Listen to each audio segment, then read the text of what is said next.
Yeah. Yeah, I was like, I can get that. Yeah.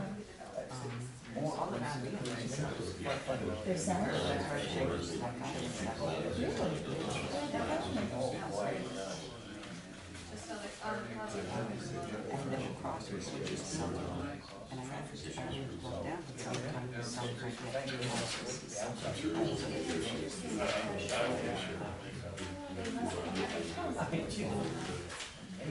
And then the other one, Tinsley, is it their salary back? 3.2 million.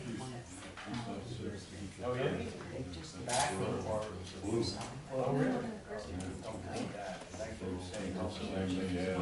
think everyone's sort of waiting and seeing what happens with their election. I mean, everybody's sort of saying, so to speak, there's no good outcome. You would never know. Yeah. Read anytime you're. We're ready.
I changed my dog's name to Mr. B instead of Brew. Mr. B. Does he come to that? Oh, He doesn't say anything if I call him. She's so happy. He's so happy this weekend. My dog is coming in for a wedding, so my son's coming for a wedding. It's going to be an action townhouse. He's waiting. does he understand that? You told him? He understands. Well, he's like, I've had him for 3 years. I'm sorry. Let's call this meeting to order. Please rise and pledge the flag. I pledge allegiance to the flag of the United States of America and to the republic for which it stands, one nation, under God, indivisible, with liberty and justice for all. Ms. Taylor, would you call roll? I will. Commissioner Ganger? Here. Mr. Stanley? Here. Commissioner White? Here. Commissioner Orthwine? Yes. Mayor Morgan? Here. And let the record show that Attorney O'Connor is serving in the absence of Mr. Randolph at the request of the town manager. And that we have the Lieutenant Allen here in the absence of Garrett Ward, who's absent with notice. We have Town Manager Thrasher and the Town Clerk, and that's it. Okay, we've had an opportunity to review the minutes from our regular meeting on March 11. Are there any corrections or additions? Move approval of the minutes. I second it. Rita? Commissioner Ganger? Yes. Commissioner Stanley? Yes. Commissioner White? Yes. Commissioner Orthwine? Yes. Mayor Morgan? Yes. We also have the minutes from our special meeting on March 22nd. Any additions, corrections, changes? If not, Move approval. is there a second? I second. Ms. Taylor? Commissioner Ganger? Yes. Commissioner Stanley? Yes. Commissioner White? Yes. Commissioner Orthwine? Yes. Mayor Morgan? Yes. Are there any changes to the agenda? I believe there is. I understand Mr. Brannon will not be here to provide a report, still working on putting that together, is that correct? That is correct.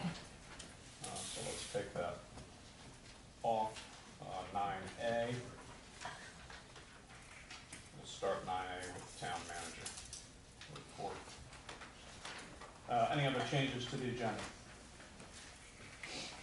If not, next meeting is May 13th. Any commission members who will not be present? Very good. Proclamations.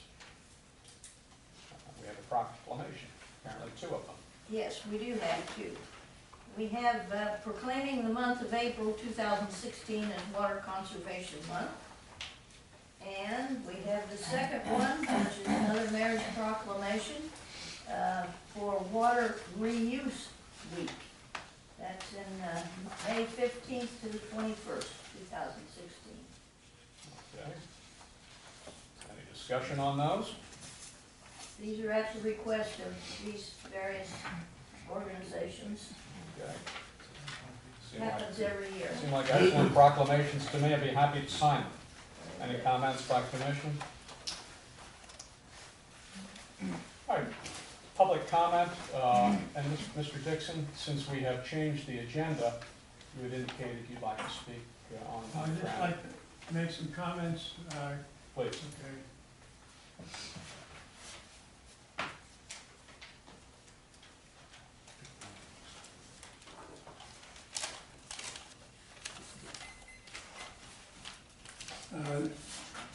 These comments pertain to the underground wiring situation, some of which might have been covered since the last meeting here last month, but I was not aware of that.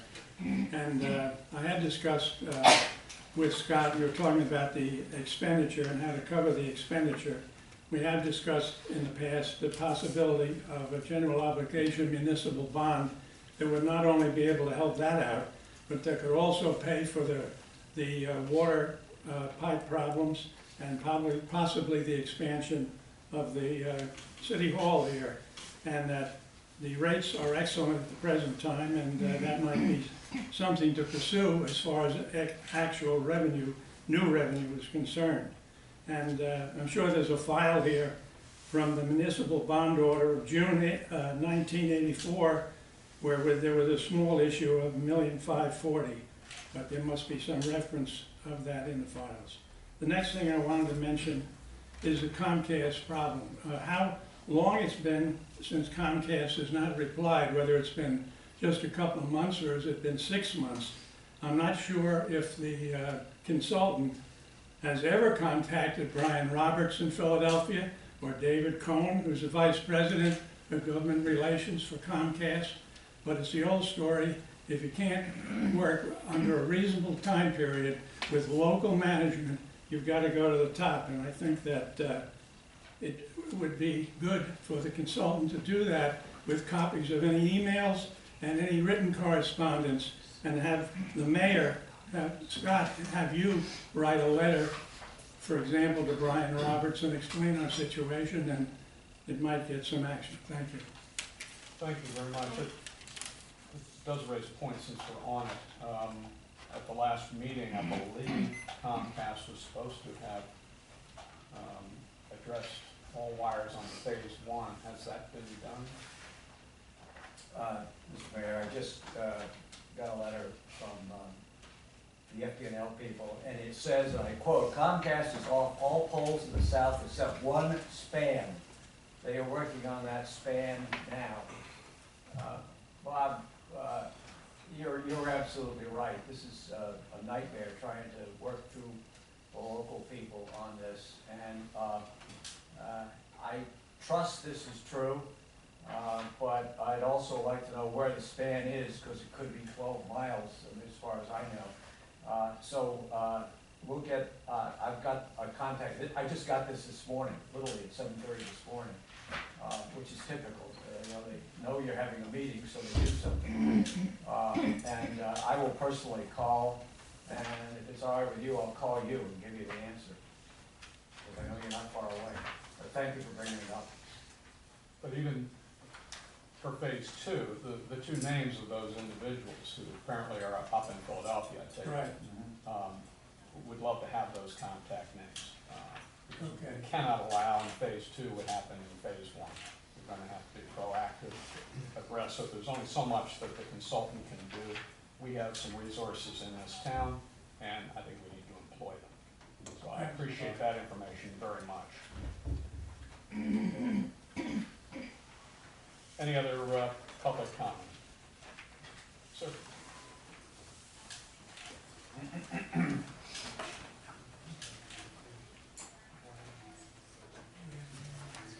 Good morning, Mr. Mayor, Council. My name is James Gammon, resident of Gulfstream.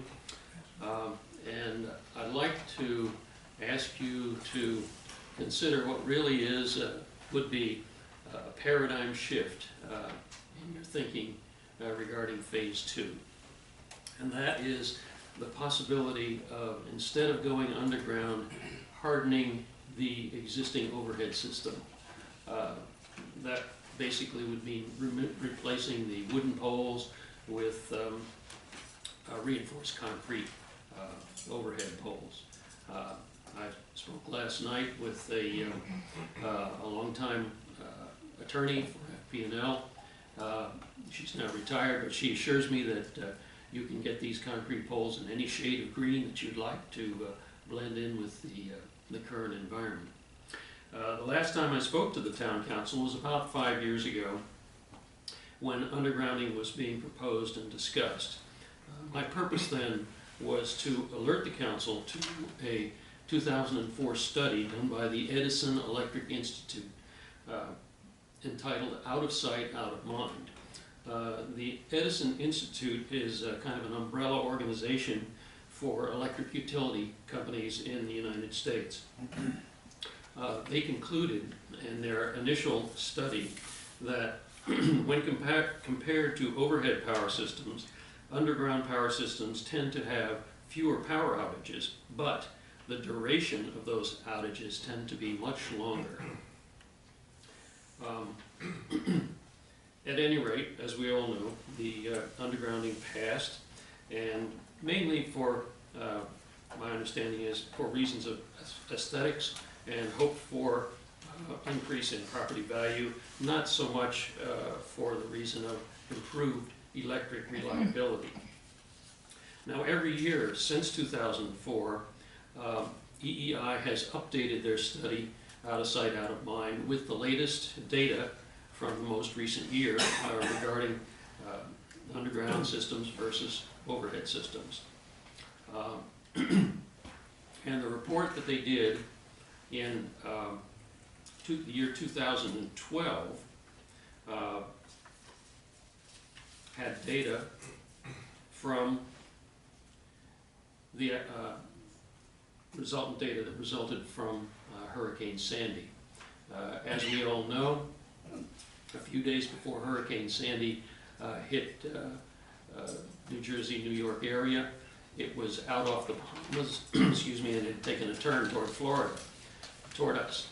Fortunately, it took a northern turn after that, but for the grace of God, we could have been hit. As you know, we did receive some rather large waves from that storm.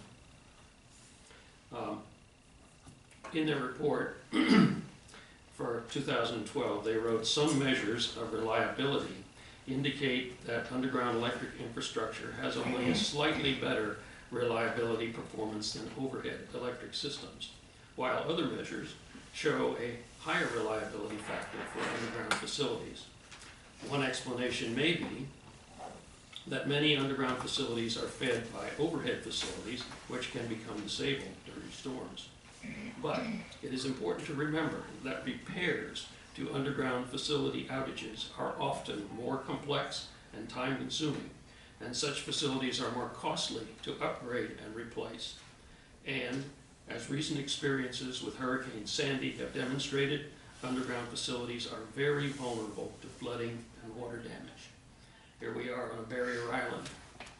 I note from the minutes of the February 11th meeting that the discussion after Mr. Brandon's discussion on undergrounding was Mr. Thrasher reporting that silt had accumulated in a storm drain line and the check valve was in need of replacement. Well, probably when that storm drain was designed, it may not have had a check valve, but now because of increased water level, it does require a check valve to keep backflow from the intercoastal out of the storm drain. we know a lot more, I think, in 2016 about the potential for sea level rise and how that's going to affect us here on the barrier island. I believe we've already had some flooding in the golf course area. My point is, do we really want to do undergrounding with the potential for increased outages due to the rise in the groundwater and the sea level rise that could affect these underground lines? And remember, it's not just your electricity, it's also your cable and your telephone and I guess your home computer that could be affected by this. We all live in Gulfstream because we love it here. I'm sure we've all had thoughts of how we'd like our children, grandchildren, and our great-grandchildren to enjoy the same place that we love. But we need to bequeath to them a place that they can love, which has few power outages as possible, and that's why I think it might be a good idea to reconsider and keep our power lines overhead with improvements, hardening of those power lines so they have better resistance to storms. Thank you very much. Thank you, Jim. You may have noticed that the chair allowed Jim to go on beyond the 3 minutes, I think because of the importance of this issue and the fact that it was on the agenda and has now been removed. Some leeway must be given to residents to speak, so with that in mind. Good morning, I'm Nancy Wibblesman. I live in Gulfstream. I'm a Gulfstream resident, and I'll be brief. I know that it passed by a narrow margin, the undergrounding issue. Most of the people who voted for it cared a great deal about its ability to help us during a storm, but all of them cared about the aesthetics. The one thing they most wanted was a system that had no wires whatsoever overhead. The hardened thing would be just as unattractive as what we have now, except that the poles would be the color of the foliage instead of the color of the tree trunks. And I think people would be exceedingly unhappy if they voted for one package and another one that was entirely different was delivered. And I think it would be doing those who voted and agreed to pay for it a great disservice. Additionally, I've heard that there may be a cost overrun on this. In the event that that is accurate, I think we should take 2 steps. I think we should replace anyone in the town who was involved in overseeing this with someone who's competent to handle complex issues like this. And I think the town should borrow the money both to pay for that person to oversee it and to pay for the overrun. I think that if this town goes back to the citizens seeking more money for something that barely passed in the first place, they will have an almost impossible task if they want to go to the citizens for another issue and try to put through another package of town improvements, because they'll have no faith in the town's ability to execute it or to bring it in on time or on budget. Thank you. Thank you. Anyone else? Mr. O'Hare. Mr. Mayor, I agree with the intelligent comments of the previous speakers, and I think too this is really an issue of aesthetics rather than performance, because aesthetics is very important to the town. At the last meeting on March 11th, you, sir, suggested a small group of residents be presented with this information and their input be considered at the April 8th meeting. But instead, a special meeting was held 11 days later, and I wish I had known about that. I would have liked to have been there before you voted on awarding the contract to the Wilcox Company. But at that meeting, Mr. Thrasher said he could get $526,000 from the street lighting budget and $500,000 from reserves, and there was also money in the 2017 budget that could go towards any, I guess, shortfalls or overruns. I seem to remember that we voted on the underground. I think I kicked in like $25,000 myself, but I thought it was selectively placed on the residents benefiting by it. But now if money from the general budget and the water fund, because I know our water bills doubled in order to pay for these extra costs, if that money is now used to pay for the shortfalls, aren't we now going opposite to what the voters originally voted for those years ago?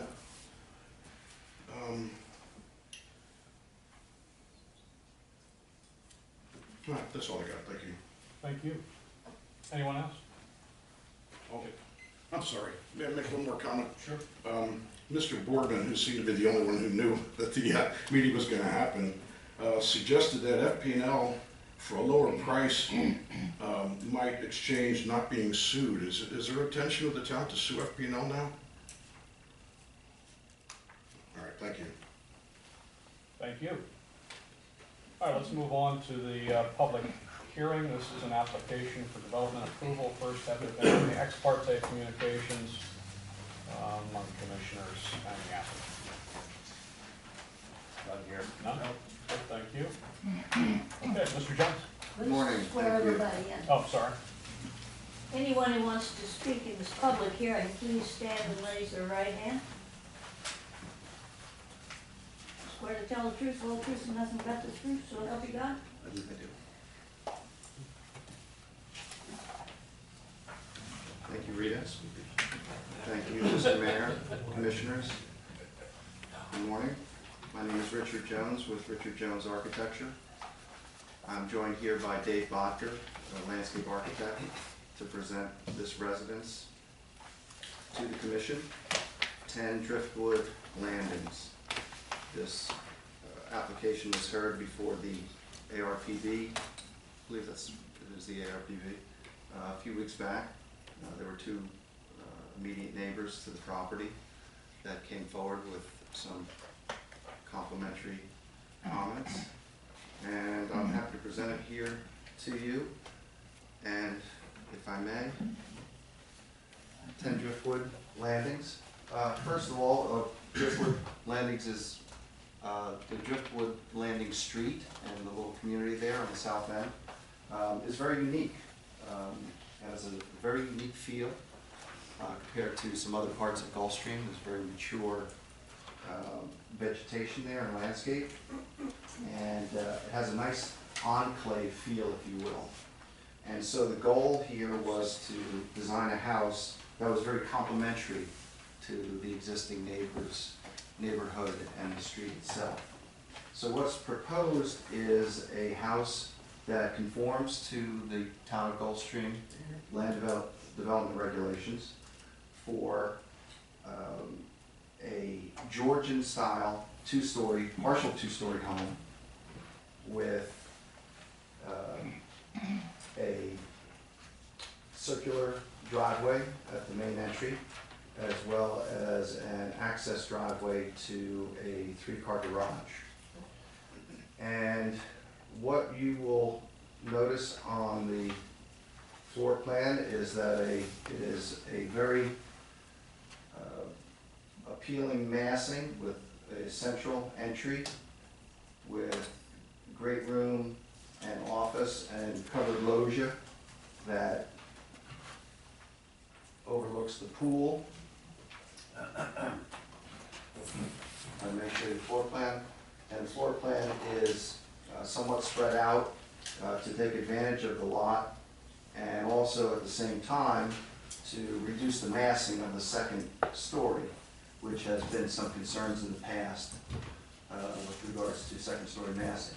So what you'll see is a central massing of the second floor, which is further broken down by a balcony as well as a covered entry area at 1 story, and then the 2 projected wings of the master bedroom suite and the 3-car garage. The garages are pulled back significantly from the street to reduce the impact. There is one garage door facing the street that is roughly about 60 feet set back from the property line. And at the Architectural Review Board, we agreed to provide some additional screening, landscape screening for that garage door. And so I will put up the landscape plan here, and I'll ask Mr. Bodker to come up and talk about the landscaping and talk about the screening also. Thank you very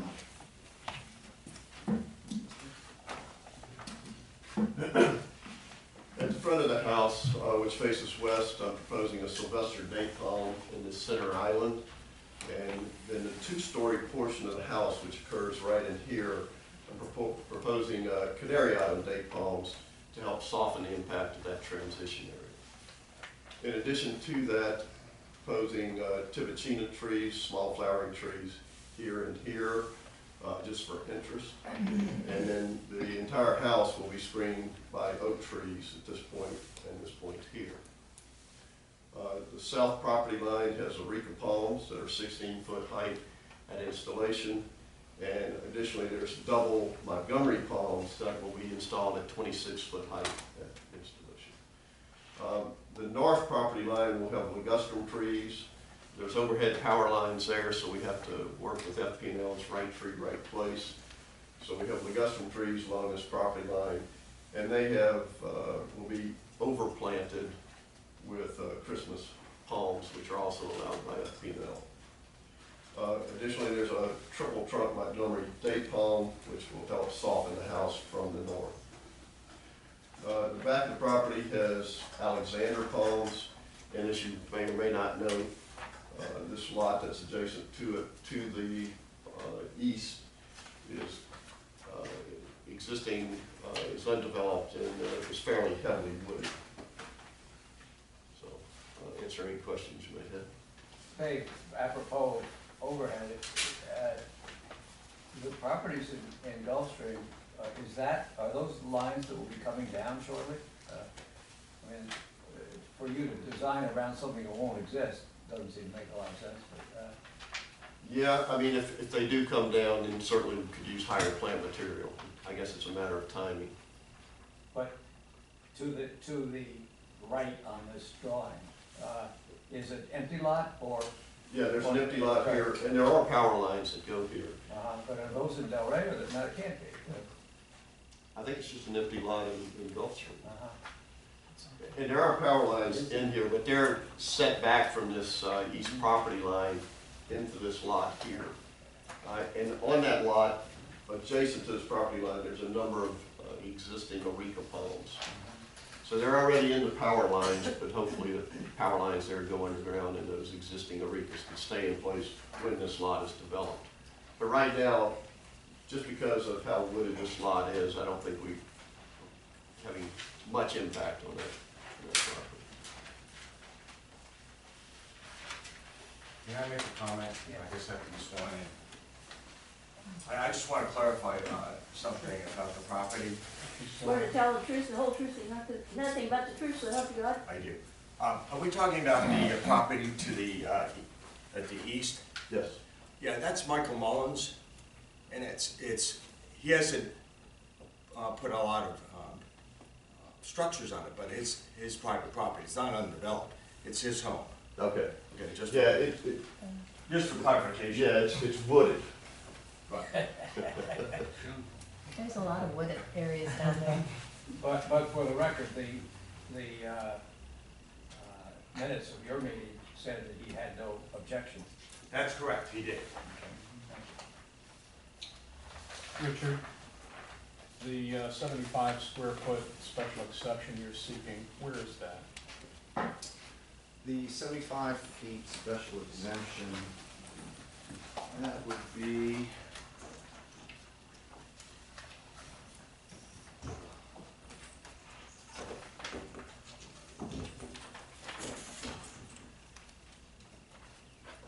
the covered areas that we see here, the entry and the loggia.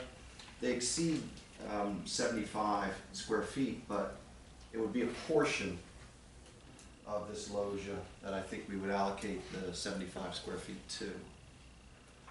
Probably this corner over here. There's not really an actual In the area. back, the rear of the home? The rear loggia, yes. Okay. And what is the distance from the road to the forwardmost part of the front facing?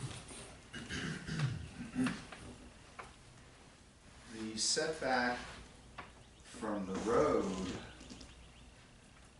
edge of road, is actually 43 feet. but because this is a very unique piece of property in the fact that the property line extends out into the right-of-way, we have the 31-foot, the required setback is measured from the edge of the easement or right-of-way line. Could you show that, please? Yeah, is that on the curve? Yes, this is the edge of road here, where this darker line is here, that's the property line.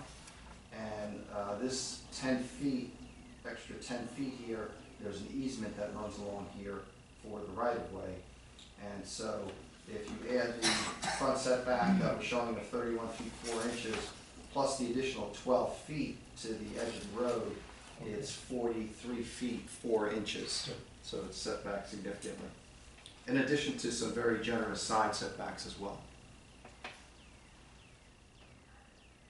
Okay. Other questions?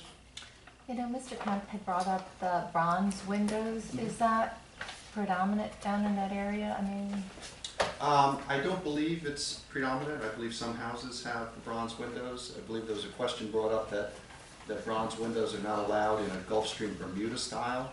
But this was a Georgian style, which is perfectly acceptable from an architectural style standpoint to use bronze as well as white. But we're designing several homes with bronze windows now. They seem to be very popular and work well with a series of styles, including Georgian and Spanish colonial.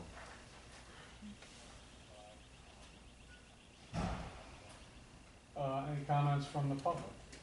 Mr. O'Hare. I think he already been. No, I don't think he was. Don't need it? He wasn't sworn I in. don't think he was. Swear to tell the truth, the whole truth, and nothing but the truth, so help you God? Absolutely. I just wanted a clarification because the code does not say in 238 or any part of the code Bermuda style. It says British colonial or Georgian with Bermuda style influences. So if this is a Georgian house, am I to understand that bronze frames are allowed under that style now? Or is this something that needs a variance?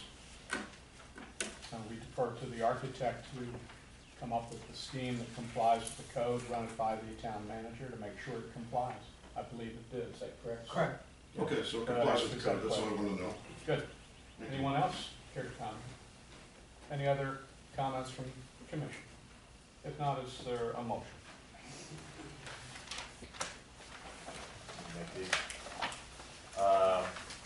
Make a motion to recommend approval of demolition permit to allow the removal of existing structures. Is there a second? Second. Ms. Taylor? Commissioner Gainer? Yes. Commissioner Stanley? Yes. Commissioner White? Yes. Commissioner Orthwine? yes. Mayor Morgan? Yes. Second motion is the land clearing permit. Motion to recommend approval of land clearing permit to clear the site for construction. Second. Ms. Taylor? Okay. Commissioner Gainer? Yes. Commissioner Stanley? Yes. Commissioner White? Yes. Commissioner Orthwine? Yes. Mayor Morgan? Yes.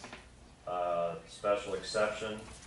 Motion to recommend approval of special exception to allow 75 square feet of covered unenclosed roof projection that exceeds the maximum permitted floor area ratio. Ms. Taylor? Commissioner Gainer? Yes. Commissioner Stanley? Yes. Commissioner White? Yes. Commissioner Orthwine? Yes. Mayor Morgan? Yes. This is the motion to recommend approval of a level 3 architectural site plan based on a finding that the proposed construction of 6,144 square foot single-family, partial 2-story Georgian-style dwelling with 3-car garage and a swimming pool meet the minimum intent of the design manual and applicable review standards with the following conditions. 1, prior to the issuance of the certificate of occupancy, the owner of the property shall prepare and record a deed restriction which shall provide that all roof projection areas required to remain unenclosed as per approval of special exception shall remain so far as the structure is in existence or exceeds the maximum permissible FAR. Second. Second condition, Yeah, still there's going. more. Jumping ahead. Prior to final approval, The proposed site plan shall be provided to the Driftwood Landings Homeowners Association for their review and comments. And 3, any minor modifications in the landscape plan should be submitted to the town manager for review and approval, and any major modifications should be brought back to the ARPB for review and approval prior to commencement of landscape. Are you finished? That concludes the motion. Second. Ms. Taylor?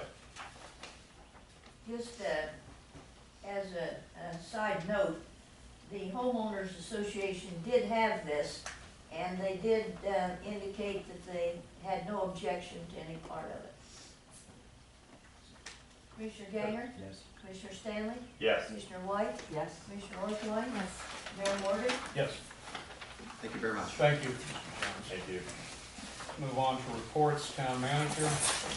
No report, ARPB will be meeting April 28th at 8:30 for anyone who wishes to attend. Finance director's report. I have provided you a financial report and a water usage report. Any I'll try to questions? answer any questions you may have. Questions for Mr. Fresh? The water usage software looks good. Where you pay your bill and you can check your, Oh, you like it? yeah, it looks, I Very good. don't know if anybody's been on it, but it, you can sort of, now you can see the bar graph showing your water usage for previous months at your house, so Thank you. we're updated, looking good, 2016. And this bill can be paid online as well as sending in a check. Right? Correct. Into the 21st century. Yeah. Terrific. Any other comments, questions? If not, Eddie, you have a police report. I request that the monthly report be accepted as submitted. Any questions? If not, we will accept that as submitted. Ordinance 16/2. Ms. Taylor?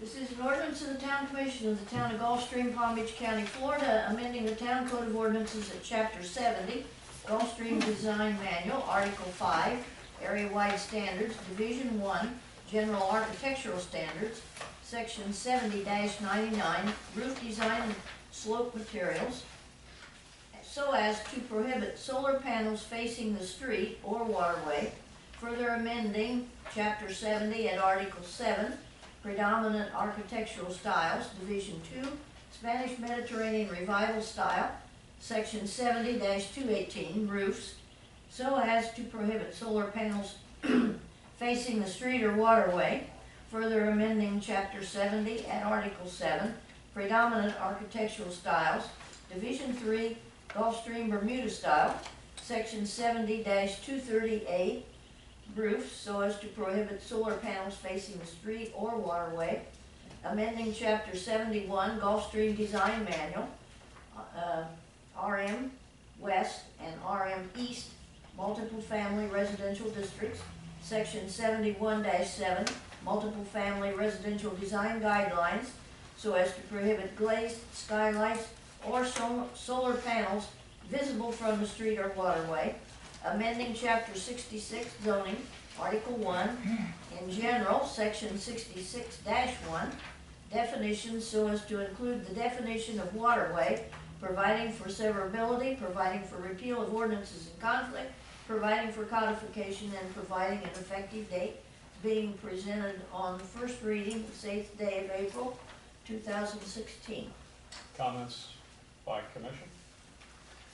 I know there was some angst about describing the visibility, and the presumption is, for me, is that visibility means, clearly visible. I suspect you could really, somebody from a boat with a binoculars.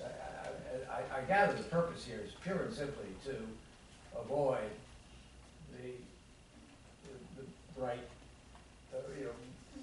in your face,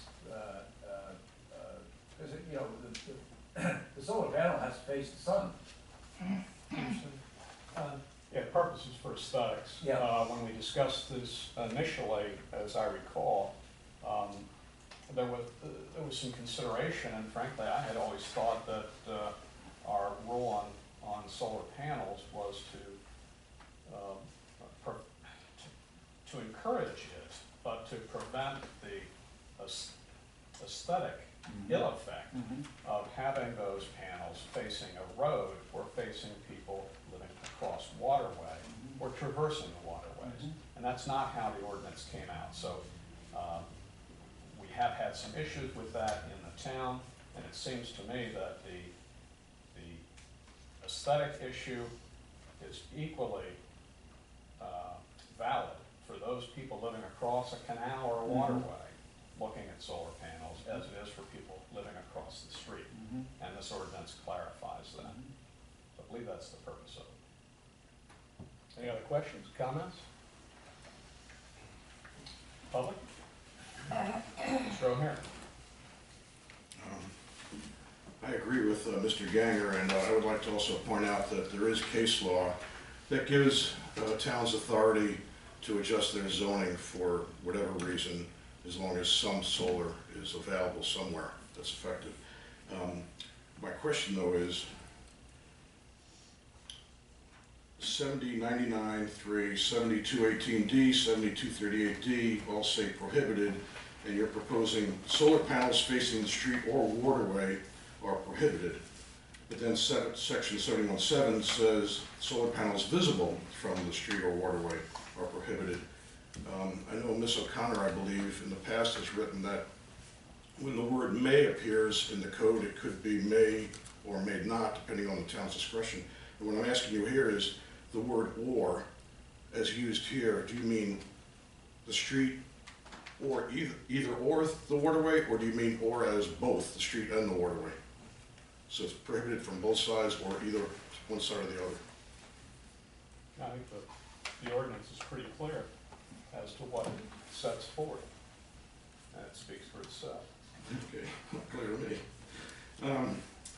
The second thing, most of us think, you know, as Mr. Ganger pointed out, solar panels face the sky. If you're facing the street, it's not going to work. So, because you use the word visible in the other ordinance, do you really mean, when you say facing, do you mean visible from the street as opposed to facing? Or do you mean oriented towards the street? Because, for instance, a house like Mr. Ganger's or yours, Mr. Mayor, or some of the other more fortunate residents, or beautiful properties behind walls, thick landscaping, you can't see it anyway. Would this apply to those houses as well, because you can't possibly see it from the street? So do you really mean oriented towards the street, so it applies to everybody, or just facing the street, or just visible from the street? I think the ordinances are drafted to be clear meaning, and I think they say what they say. So you can parse the nuance of words, but I believe that the ordinance speaks for itself and is pretty straightforward. Okay. I don't find it that confusing. Well, thank you, sir, but I understand from my recent legal histories that sometimes when an ordinance or a code section is not clear, people go back to the discussions that were had during its adoption, and I thought this was an opportunity to give Mr. Thrasher direction in the future, that what you really mean by or is both, and what you really mean by facing or visible is oriented towards. I'm just asking for the clarification for future. The ordinance speaks for itself. Frankly, your history should reveal that, but frankly, the ordinances speak for themselves, and the courts have upheld that interpretation. Thank you. At least given your history. Any other comments? Okay, this is first reading. Is there a motion considering ordinance 16/02 for approval on first reading? I'd like to move approve ordinance 16/2. Is there a second? Second. Ms. Taylor? Commissioner Gainer? Yes. Commissioner Stanley? Yes. Commissioner White? Yes. Commissioner Orthwein? Yes. Mayor Morgan? Yes. I think this ordinance should be considered as zoning in progress as well. I think that's good. Is there a motion? I also move to make it zoning in progress, ordinance number 16/2. Is there a second? Second. Ms. Taylor? Commissioner Gainer? Yes. Commissioner Stanley? Yes. Commissioner White? Yes. Commissioner Orthwein? Yes. Mayor Morgan? Yes. Regarding permits, Mr. Thrasher? Okay, very good. And also, I'd like to suggest that no permits would be allowed that would contravene or conflict with this zoning in progress, or this ordinance, until second reading of the ordinance. So that basically is just a 30-day period. Yeah. All right, so pending the second reading, no permits would be considered. That would be in violation of ordinance 16/02 on its first reading. Is there a motion to approve? So moved. Second?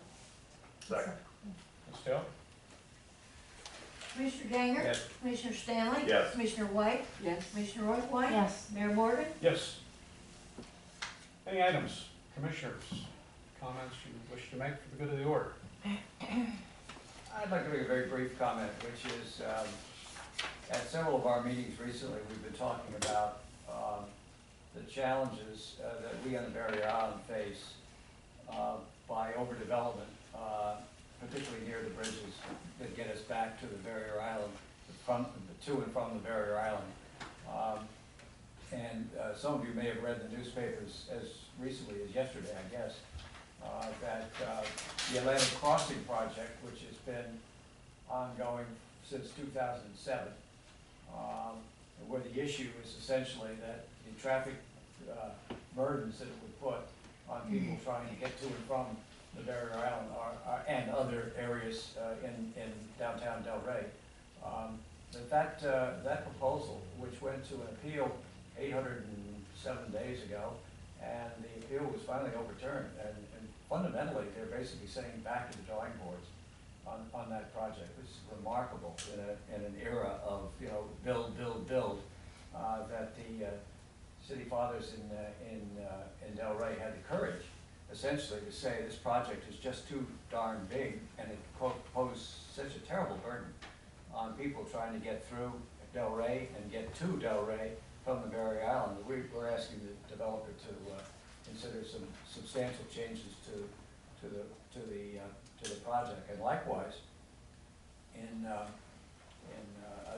for those of us who go to the west via the Woolbright Bridge, the major project that is seen in what used to be the old Woolbright, the old Winn-Dixie shopping center, replacing the Winn-Dixie store. That too has engendered a great deal of public concern, and the folks are basically telling the new Boynton Beach Commission, whose cumulative age now is probably about 50 years, if you add them all up, a very young, hopefully very progressive and hardworking young commission, that we're hoping will slow the project down and rethink it to see whether or not the anticipated burdens, not only on traffic, but on fire rescue, because the station's right across the street. Maybe want to rethink the objectives and even redesign the project. So it's taken a long time, but I think the people who live on the barrier island are vulnerable, and the good news is that they're trying to do something about it. And kudos to the citizens organizations that, through considerable risk to themselves, legally, fought that project, at least in its current scope. I wanted to mention that because Mr. Brandon was not here today, it's not because he was avoiding us, he's still collecting information that we've asked him to get. We will probably be having a special meeting early next week. I think he believes that he should have compiled all his information by Monday or Tuesday. So check your calendars and let's see if we can put a meeting together. Anything else, commissioners? Yes, Jim. You did say that meeting is on the 13th, is that correct? No, the special meeting has not been set yet. It's going to be a special meeting of the commission called to consider the information that Mr. Brandon, the consultant on the underground, will be presenting. Be open to the public, of course. Unfortunately, it's a special meeting. We don't have a lot of time to put it together. We're hoping it'll be next week, maybe Tuesday, Wednesday, but we'll find out. Okay. Anything else? If not, thank you for coming. This meeting is adjourned. That's fun. That was good.